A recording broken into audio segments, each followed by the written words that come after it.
Birinci bu hissə nə əldə etdiniz? Bu 19 biraz maraqlı sualdır bu. Yəni 19 8-i 2 vur 4 yazırsan imtahanda yaxşı.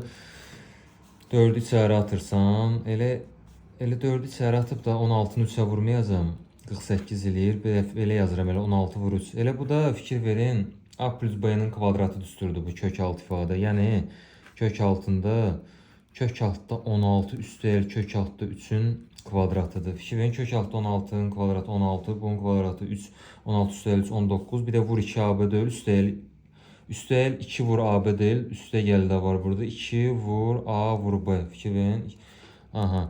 Bu modulda çıxacaq. Bu da müsbət ifadədir. 16-dan da 4 çıxır da bir dəfə elə yazaq. 4 üstəgəl kök altda 3 müsbət ifadə özü çıxır. Burada isə burada gəlin keçək bir səhifəyə.